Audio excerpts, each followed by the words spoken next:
சில உறவுகள் கால நேரங்களுக்கும் அப்பாற்பட்டு இணைக்கப்பட்டிருக்கும். அதன் குரல் காலகாலத்துக்கும் ஒலித்துக் கொண்டே இருக்கும் என்று சொல்லப்படுகிறது. விதி.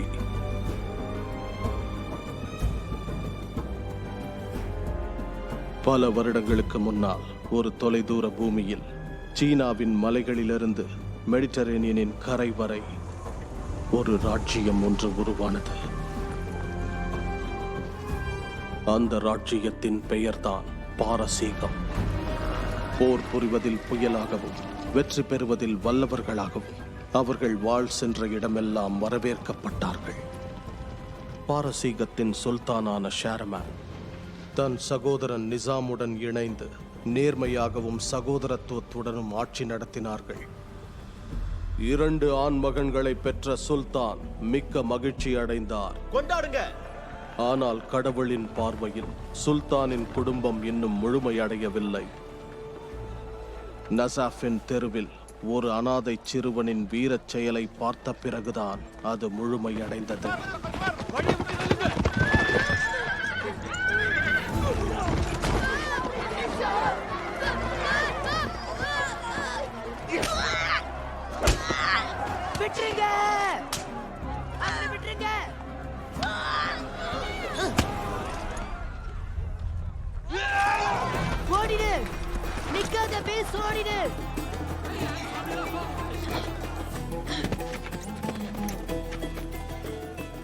இங்கே இரு.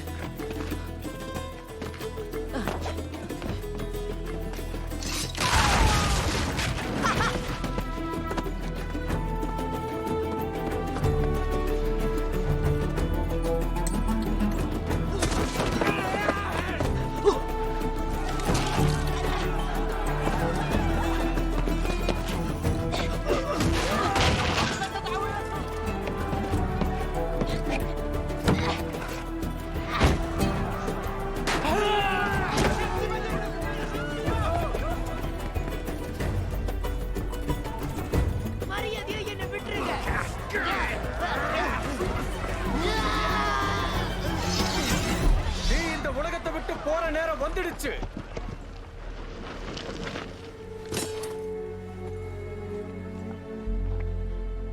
உன் பேர் என்னன்னு சொல்லுப்பா. தஸ்தான். சுல்தான். உன் அப்பா அம்மா?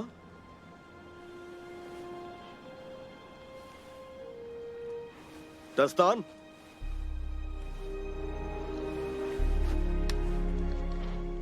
நிசாம், இவனை கூட்டிட்டு வா. தான் கண்ட காட்சியால் மனம் நெகிழ்ந்த சுல்தான் அந்த சிறுவன் தஸ்தானை தத்தெடுத்துக் கொண்டார்.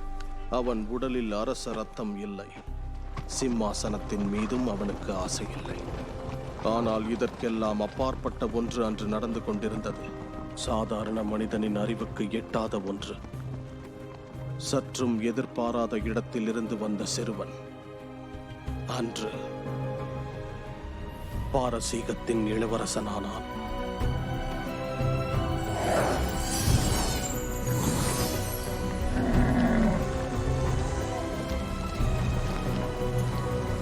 பதினைந்து ஆண்டுகளுக்கு பிறகு பாரசீகத்தின் எல்லை பகுதியில்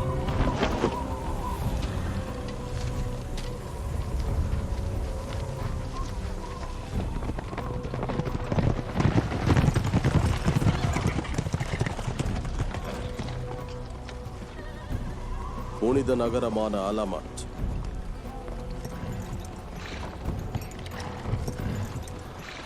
பிரசித்தி பெற்ற அலமட் நான் எதிர்பார்த்ததை விட ரொம்ப அழகா இருக்கு. அழகா பார்த்து ஏமாறாதீங்க இளவரசே. இதுவும் மத்த ஒரு மாதிரி தான். ஊர் அழகா இருந்து என்ன பிரயோஜனம்?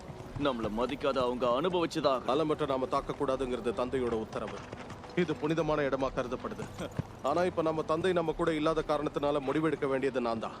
அதுக்கு முன்னாடி ஆலோசனைகளை என் சித்தப்பா கிட்டேயோ என்னோட நம்பிக்கைக்குரிய சகோதரர்கள் கார்சிவ் அப்புறம் தஸ்தானேங்க.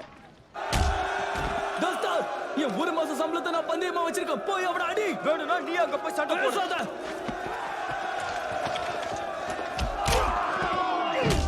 உன்னோட பணம் இவ்வளவுதானா?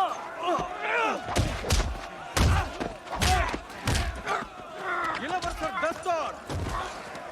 இளவரசர் தஸ்தான் எங்க? இளவரசர் தஸ்தானுக்கு தான் இங்க விழுது. இளவரசர் நீங்க உடனே வரணும். உங்க சகோதரர் ஒரு அவசர குழுவை ஏற்பாடு பண்ணிருக்காரு. நான் வந்துடுறேன்னு சொல்லு. அலாமெட்ல இருந்து வெளியே போகக்கூடிய எதிரியோடைய ஒரு வண்டியை நம்ம திறமையான ஒற்றன் தடுத்து நிறுத்தியிருக்கான். இந்த கத்தி தேர்ந்த கலைஞர்களால் உருவாக்கப்பட்டிருக்கு. அதிகூர்மையான அம்புங்க. அதோட அலமட்டுக்கு பணம் கொடுக்கறதா போராளி காஷ் உத்தரவாதம் கொடுத்திருக்கான். நம்ம எதிரிகளுக்கு அவங்க ஆயுதங்களை விற்கிறாங்க தஸ்தான். இதே மாதிரி ஒரு அம்பு தான் காஷ்கன்ல என் குதிரையை தாக்கிச்சு. அந்த ஊர்ல ரத்தம் வெள்ளம் ஓடணும். இதனால நம்ம வீரர்கள் அழியவும் வாய்ப்பு இருக்கு. காஷ்கனை தாக்குறது மட்டும்தான் நம்ம உத்தரவு. அலமட்டை தாக்குறது இல்ல. உன்னோட வார்த்தைகள்ல புத்திசாலித்தனம் இருக்கு. வார்த்தைங்க எதிரிகளை தடுத்து நிறுத்தாது. எதிரி கைக்கு அலமெட் ஆயுதங்கள் கிடைக்க கூடாது.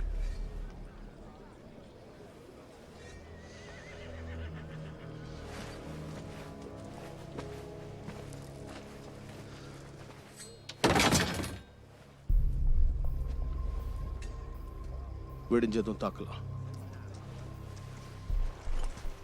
இதுதான் உங்க முடிவுன்னா முதல்ல நானே போறேன். எதுக்காக இப்படி சிரிக்கிற? பாரசீகர்களை நான் வழி நடத்துறேன். இந்த தஸ்தான் இவனோட காட்டு மிராண்டிகளை வழி நடத்தட்டும். காட்டு மிராண்டிகளோ வேட்டைக்காரர்களோ அவங்க யுத்த கலையில கை தேர்ந்தவங்க. பாதிக்கப்பட்டவன் நான் தான். நானே போறேன்.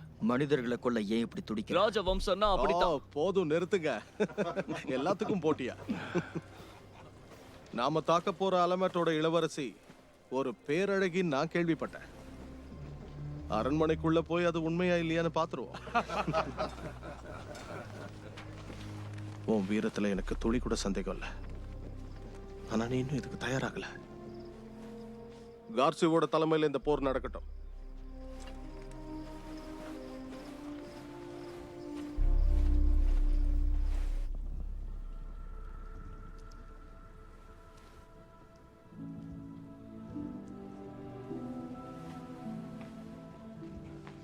இளவரசி டமீனா, பாரசீக படை இன்னும் நம்ம நாட்டை விட்டு போகல. அவங்க அடையணும்னு நினைச்சதை என்னைக்கு அவங்க அடையாம விட்டதில்ல. அதான் அவங்களோட குணம். இளவரசி அங்க போய் நிக்காதீங்க. அது உங்களுக்கு பாதுகாப்பு இல்ல. பாரசீகர்களோட படை வேணும்னா பலமானதா இருக்கலாம். ஆனா அவங்க திறமைசாலிங்க இல்ல. செயற்குழுவை கூட்டுங்க.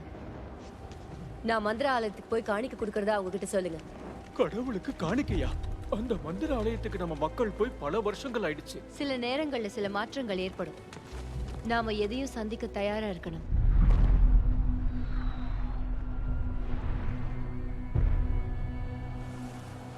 உன் சகோதரர் உத்தரவை மீறி நம்ம ஏன் இதை செய்யணும்? ஏன்னா கார்சிஃப்க்கு நேரடி தாக்குதல் மட்டும்தான் தெரியும். அதுல பல பேர் உயிர் போக வாய்ப்பு இருக்கு. அலமெட் வீரர்கள் நுழைவாயில பாதுகாத்துட்டு இருப்பாங்க. நம்ம இந்த வழியா போலாம்.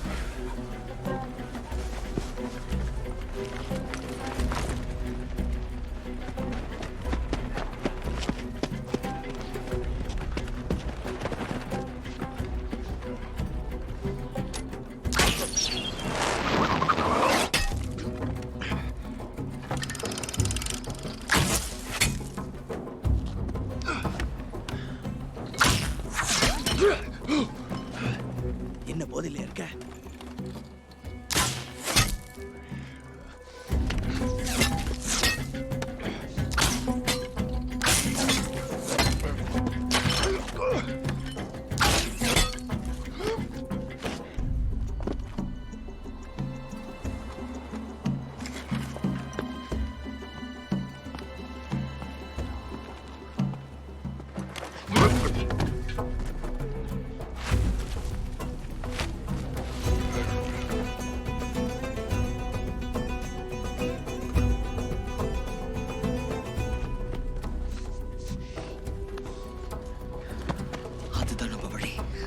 அங்க 2 நுழைவாயில் இருக்கு. ஒன்னுத்துல சுலபமா போயிடலாம். ஆனா இன்னொன்னு மரணத்தின் நுழைவாயில். அந்த நுழைவாயில ஒரு நவீன தொழில்நுட்பத்தால உருவாக்கியிருக்காங்க. இதெல்லாம் நமக்கு சாதாரணம் தான். சுலபமான வழியில நீங்க போங்க.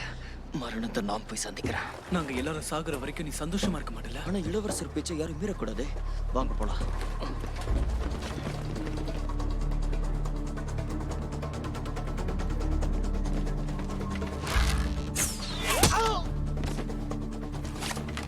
அம்மா, இதை எழுப்புங்க.